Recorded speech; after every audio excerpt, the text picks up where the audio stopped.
Hello everyone and welcome to Fly tutorials.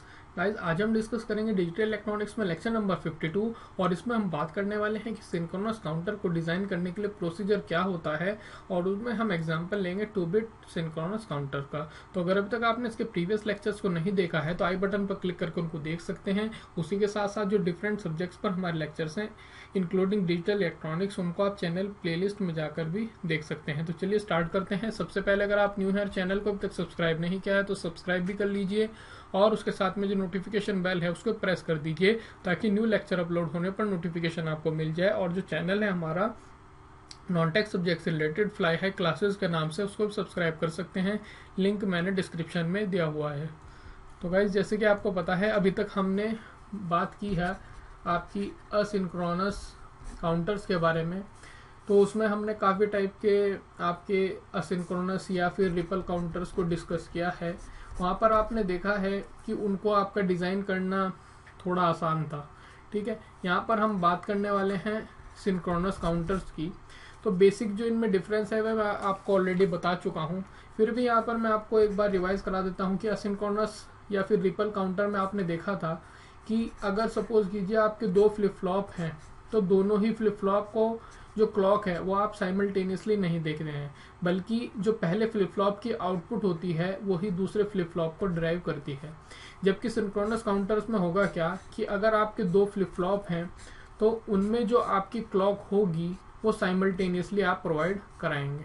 ठीक है, इस तरीके से यहाँ पर आप क्लॉक दोनों ही को साइमल्टेनियसली प्रोवाइड कराएंगे, इसीलिए इसको हम सिंक्रोनस कहते हैं। सिंक्रोनस का सिंपल सा मतलब होता है एट द सेम टाइम। तो सेम टाइम पर हम क्या प्रोवाइड करा रहे हैं, वो है क्लॉक। तो आई होप ये जो कॉन्सेप्ट है ये आपको समझ में आ गया होगा। अब सिंक्रोनस या फिर रिपल काउंटर में आपने देखा था कि इनको डिजाइन करना आसान होता है, ये इनकी एक एडवांटेज है। और इनकी डिसएडवांटेज की अगर हम बात करें तो वो मैं आपको ऑलरेडी बता चुका हूँ कि इनकी सबसे बड़ी डिसएडवांटेज होती है वो होती है कि ये काफ़ी ज़्यादा स्लो होते हैं। ठीक है, और स्लो क्यों होते हैं, क्योंकि वो है इनका प्रोपगेशन डिले। प्रोपगेशन डिले क्या है कि सपोज कीजिए अगर आपने इनपुट दिया तो आउटपुट आपका कितनी देर बाद आ रहा है, एकदम इंस्टेंटली तो नहीं आएगा, तो कुछ ना कुछ टाइम लेगा। तो इसीलिए जब आउटपुट आने में थोड़ा टाइम लगेगा और जो आउटपुट है आपका वही डेराइव कर रहा है आपका दूसरे फ्लिप फ्लॉप को, तो उसमें भी टाइम लगेगा। तो इसी तरीके से आप कह सकते हैं कि अगर आपके नंबर ऑफ फ्लिप फ्लॉप्स बढ़ते जाते हैं तो उसी के अकॉर्डिंग आपका जो प्रोपगेशन डिले है वो भी बढ़ता जाता है। ठीक है, तो ये एक इसकी डिसएडवांटेज है। जबकि जो इसकी सिंक्रोनस की एडवांटेज है वो ये है, आप देख रहे हैं क्लॉक जो है आपकी साइमल्टेनियसली प्रोवाइड कराई जा रही है, तो इंस्टेंटेनियसली आपका जो आउटपुट है वो भी मिल जाएगा। तो इसका जो ऑपरेशन है वो फास्ट होगा। तो यही इसका आप समझ सकते हैं कि डिफरेंस इनमें दोनों में क्या है। तो चलिए अब हम बात कर लेते हैं कि जब आप किसी भी सिंक्रोनस काउंटर को डिजाइन करने जाएंगे तो उसमें कुछ ना कुछ आपको स्टेप्स को फॉलो करना पड़ता है। अब जैसे कि मैंने आपको बताया है कि सिंक्रोनस काउंटर्स को डिजाइन करना थोड़ा मुश्किल है as compare to asynchronous counter. Asynchronous counters में आपने देखा है, चाहे आपने 2 बिट 3 बिट या फिर डिकेड काउंटर की बात की हो, सभी को डिजाइन करना आपका आसान था, ऑलमोस्ट सिंपल प्रोसीजर था। लेकिन यहाँ पर कुछ बातों का आपको ध्यान में रखना है, तभी आप किसी भी सिंक्रोनस काउंटर को डिजाइन कर सकते हैं। तो सबसे पहले जो स्टेप है वो ये है कि सबसे पहले आपको पता लगाना है कि नंबर ऑफ फ्लिप फ्लॉप्स आपको कितने चाहिए। ठीक है, और वो आपको मैंने ऑलरेडी बताया था, वो डिपेंड करता है आपकी बिट्स पर। और उसी के साथ साथ आप यहाँ पर फ्लिप फ्लॉप को भी चूज करेंगे कि आपको जेके फ्लिप फ्लॉप को यूज करके भी आप डिजाइन कर सकते हैं, टी को भी और डी को भी। इन सिंक्रोनस काउंटर्स को आप इन फ्लिप फ्लॉप्स का यूज करके भी बना सकते हैं। उसके बाद जो आपने अपना फ्लिप फ्लॉप चूज किया है उसके लिए एक्साइटेशन टेबल लिखेंगे और हम स्टेट डायग्राम बनाएंगे। थर्ड स्टेप में स्टेट डायग्राम क्या है, स्टेट डायग्राम सिंपली आपका जो स्टेट्स हैं, जैसे कि मैंने आपको बताया था कि अगर आपका कोई 2 बिट काउंटर है, ठीक है, तो उसके स्टेट्स हमने डिफाइन किए थे कि जैसे 00 था, 01 था, 10 था और 11 था, ये सारे स्टेट्स हैं। अब हम करते क्या है, स्टेट डायग्राम में जो ये स्टेट्स हैं इनको हम ग्राफिकल फॉर्म में लिख देते हैं। ग्राफिकल क्या है कि एक हम सर्किल बनाएंगे और उसमें हम स्टेट्स को रिप्रेजेंट कर देते हैं। उसके बाद में अगर हम एरो लगाते हैं और दूसरा स्टेट्स हम इसमें लिखते हैं तो ये रिप्रेजेंट करता है कि इस पर्टिकुलर स्टेट के बाद आपका ये वाला स्टेट आएगा। तो सिंपल स्टेट डायग्राम को आप ऐसे समझ लीजिए। उसके बाद में एक्साइटेशन टेबल की हेल्प से जो इनपुट्स हैं फ्लिप फ्लॉप्स के लिए वो हम लिखते हैं, वो सब आपके हम इसी जो आपकी स्टेट डायग्राम है उसी से हम लिखेंगे, जिसको हम सर्किट एक्साइटेशन टेबल भी बोलते हैं। ठीक है, तो इसके बारे में आप आगे समझ जाएंगे। यहाँ पर मैं आपको जस्ट इंट्रोड्यूस करा रहा हूँ जितने भी स्टेप्स हैं। उसके बाद में जब आपको इनपुट्स मिल गए हैं फ्लिप फ्लॉप्स के, आपको पता है कि एक्साइटेशन टेबल में हम क्या करते हैं, इनपुट्स मिलते हैं। तो इनपुट्स के लिए जब आप क्या आ गए हैं तो उसके लिए फिर आप के मैप बना लेंगे। ठीक है, और सबसे लास्ट में जब आपको के मैप मिल जाता है तो सिंपल है आपका कि जो लॉजिक डायग्राम है उसको ड्रॉ करना है। तो आइए देखते हैं वो हम किस तरीके से करेंगे। तो सबसे पहले हम यहाँ पर जो एग्जांपल लेने वाले हैं, यहाँ पर हम स्टार्ट करेंगे आपका 2 बिट सिंक्रोनस काउंटर से। तो हम यहाँ पर इसको डिजाइन करना स्टार्ट करेंगे। तो सबसे पहला जो स्टेप था वो ये है कि आपको नंबर ऑफ फ्लिप फ्लॉप्स पता करने हैं। तो नंबर ऑफ फ्लिप फ्लॉप्स आपके किसके इक्वल होंगे, वो 2 होंगे, क्योंकि जितनी बिट्स हैं आपने अभी तक देखा है तो उतनी ही आपके फ्लिप फ्लॉप्स होते हैं। तो नंबर ऑफ फ्लिप फ्लॉप्स आपके यहाँ पर हो गए हैं 2। और उसी के साथ साथ आप ये भी डिसाइड कर सकते हैं कि आपको कौन सा फ्लिप फ्लॉप यूज करना है इस सिंक्रोनस काउंटर को डिजाइन करने के लिए। तो सपोज कीजिए यहाँ पर हम ले रहे हैं जेके फ्लिप फ्लॉप। तो आपने जो पहला स्टेप है वो कंप्लीट कर लिया। दूसरा स्टेप ये था कि जो एक्साइटेशन टेबल है जो हमने फ्लिप फ्लॉप चूज किया है उसको हम लिखते हैं। तो यहाँ पर हमारी आ जाएगी excitation table for JK flip flop. तो आई होप ये आपने सभी ने याद कर ली होगी जो एक्साइटेशन टेबल्स हैं जेके फ्लिप फ्लॉप की। मैं आपसे ऑलरेडी रिक्वेस्ट करता आ रहा हूँ कि इनको आप याद कर लीजिए अगर आपको काउंटर्स को अच्छे से समझना है और उस तरीके से प्रिपेयर करना है कि आपके एग्जाम में कोई भी क्वेश्चन आ जाए तो उसमें आप आसानी से उसको सॉल्व कर पाएँ। तो वहाँ पर आपको पता है जब हम एक्साइटेशन टेबल लिखते हैं तो वहाँ पर हम प्रेजेंट स्टेट और नेक्स्ट स्टेट उनको लेते हैं एज इनपुट, और उनके अकॉर्डिंग आपको मिलते हैं जो आपके फ्लिप फ्लॉप्स के इनपुट हैं। ठीक है, तो यहाँ पर आपके 2 इनपुट्स हैं यानी कि 2 वेरिएबल्स हैं, तो 4 पॉसिबल कॉम्बिनेशन होंगे 0 0 0 1 1 0 एंड 1 1। तो आप इसको जो हमारे प्रीवियस लेक्चर्स हैं उनको भी देख सकते हैं अगर आपने नहीं देखा है जेके फ्लिप फ्लॉप में, जहाँ पर मैंने आपको ये एक्साइटेशन टेबल कैरेक्टरिस्टिक टेबल सब कुछ समझाई है। तो जो आपको जेके की वैल्यूज मिलती हैं वो आपको पता है वो होती है 0 1 क्रॉस क्रॉस और ये आएगा क्रॉस क्रॉस, यानी कि डोंट केयर कंडीशन है ये 1 0। तो जे और के की आपको ये वैल्यूज मिलती हैं। ठीक है, अब जो थर्ड स्टेप है हमारा वो है कि स्टेट डायग्राम हम बनाएंगे। स्टेट डायग्राम बनाने के लिए सबसे पहले आपको नंबर ऑफ स्टेट्स का पता होना बहुत ज़रूरी है। तो नंबर ऑफ स्टेट्स आपको मैं ऑलरेडी बता चुका हूँ आप कैसे निकालते हैं। तो नंबर ऑफ स्टेट्स होंगे इसमें 2 की पावर n, यानी कि 2 की power 2, n is equal to 2 है यानी कि 2 बिट है, तो ये नंबर ऑफ स्टेट्स में 4 होंगे। और नंबर ऑफ स्टेट 4 होंगे इसका मतलब क्या होंगे 0 0 से लेके और 1 1 तक, या सिंपली हम डेसिमल में बात करें तो 0 से लेके 3 तक। तो मैंने आपको बताया था स्टेट डायग्राम में हम सर्किल्स को यूज करते हैं। तो एक सर्किल ये, दूसरा ये, तीसरा और चौथा। अब यहाँ पर जो आपका फर्स्ट स्टेट है उसको हम लेट से कह देते हैं S0, फिर ये S1, ये आपका S2 है और ये आपका S3 है। पहला जो स्टेट होगा आपका वो होगा 0 0, उसके बाद आपका आएगा 0 1, उसके बाद आपका आता है 1 0 और लास्ट में आता है आपका 1 1। ठीक है, तो इसको हम रिप्रेजेंट करना है इस तरीके से एरो से कि 0 0 के बाद में 0 1, उसके बाद में 0 1 के बाद में 1 0, उसके बाद में 1 0 के बाद में 1 1 और फाइनली 1 1 के बाद में अगेन 0 0। और 0 0 में आपको पता है कि अगर हमारे फ्लिप फ्लॉप फर्स्ट और सेकंड है तो ये आपकी Q1 होगी, यानी कि जो आपका फर्स्ट फ्लिप फ्लॉप है उसकी आउटपुट होगी, और ये वाला जो 0 है ये Q2 होगी, यानी कि जो दूसरा हम फ्लिप फ्लॉप लगाएंगे ये उसकी आउटपुट है। ठीक है, तो आई होप यहाँ तक आपको कोई कंफ्यूजन नहीं होगा, आसानी से ये बातें समझ में आ गई होंगी। अब मैंने आपको फाइनली बताया था कि हमें बनानी है सर्किट एक्साइटेशन टेबल, तो उसको हम बना लेते हैं। और वो आप कैसे बनाएंगे उसको आपको ध्यान से समझना है। सर्किट एक्साइटेशन टेबल, तो सर्किट एक्साइटेशन टेबल आप कैसे बनाते हैं, तो उसमें आप ध्यान रखिए कि यहाँ पर आती है सबसे पहले आपकी प्रेजेंट स्टेट। और प्रेजेंट स्टेट क्या है आपकी, अगर Q1 है यानी कि फर्स्ट फ्लिप फ्लॉप की आउटपुट और ये सेकंड फ्लिप फ्लॉप की आउटपुट, उसके बाद में आपकी आएगी नेक्स्ट स्टेट, ठीक है। और नेक्स्ट स्टेट में आपको क्या मिल जाएगा, Q1, और अगर इसको नेक्स्ट स्टेट को अगर आपको रिप्रेजेंट करना है कंफ्यूजन के अकॉर्डिंग तो इसको स्टार लगा सकते हैं। इस तरीके से Q2 को भी हम स्टार लगा सकते हैं ताकि आपको कंफ्यूजन ना हो। वैसे अगर आपने प्रेजेंट स्टेट और नेक्स्ट स्टेट लिख दिया है तो ऑलरेडी आप समझ गए होंगे। और इनके अकॉर्डिंग आपको चाहिए आपके इनपुट्स ऑफ फ्लिप फ्लॉप। तो इनपुट्स ऑफ फ्लिप फ्लॉप किस किस के, यानी कि 2 फ्लिप फ्लॉप हैं तो 2 ही इनपुट्स होंगे। अगर जे के फ्लिप फ्लॉप की हम बात कर रहे हैं तो एक आएगा यहाँ पर J1 K1, पहले फ्लिप फ्लॉप के लिए इनपुट्स ये हो गए, दूसरे के लिए आपके हो जाएंगे J2 और K2, ठीक है। आई होप ये चीज आपको समझ में आ गई होगी।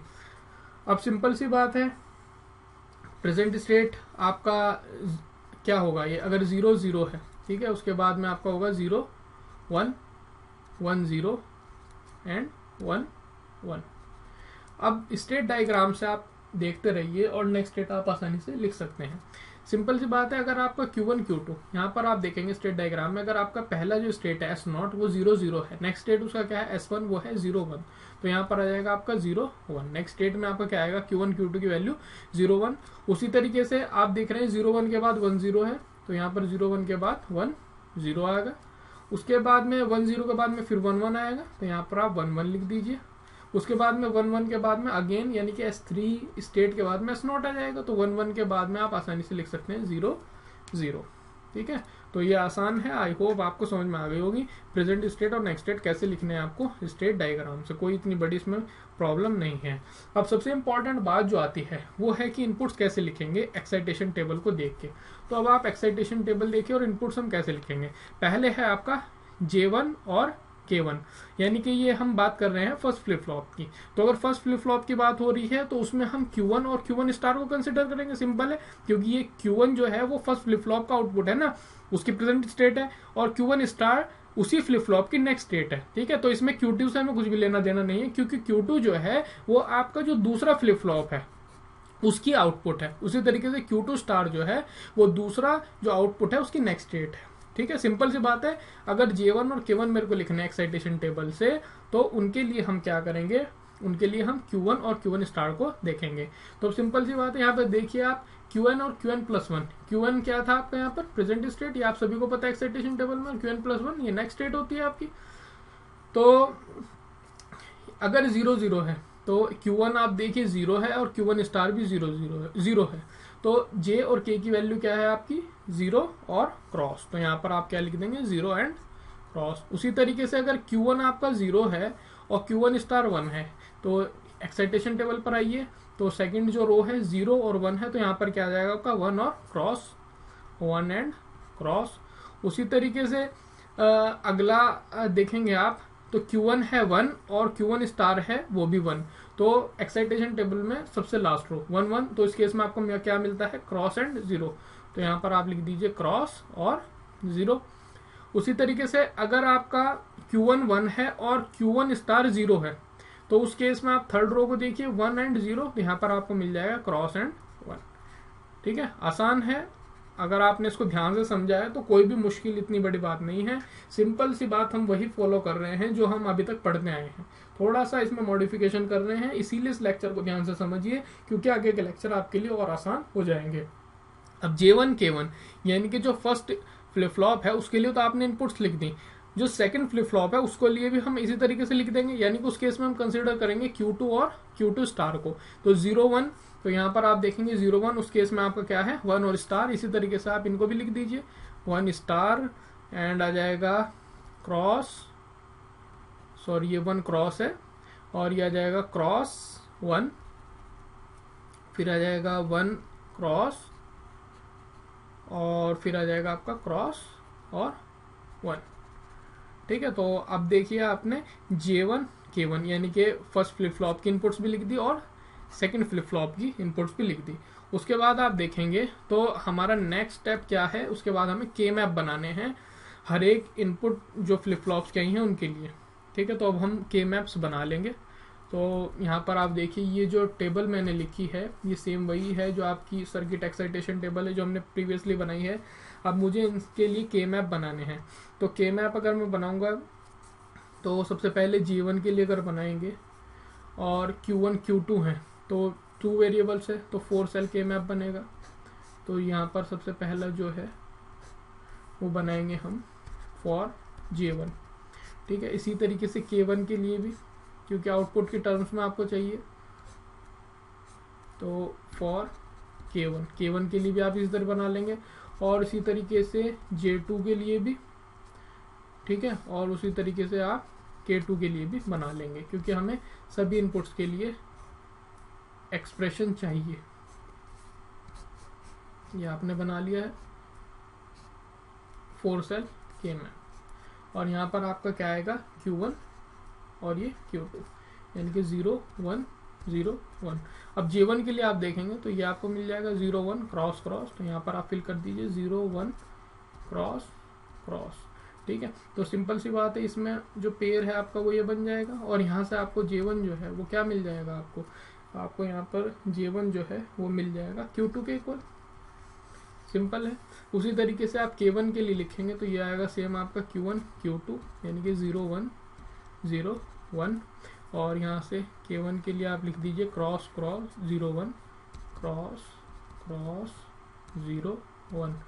पेयरिंग यहाँ पर भी आसान है, ये हो जाएगी आपकी। तो यहाँ से आपको K2 इज इक्वल टू कितना मिल गया, K2 इज इक्वल टू मिल जाएगा आपको यहाँ से भी Q2, ठीक है।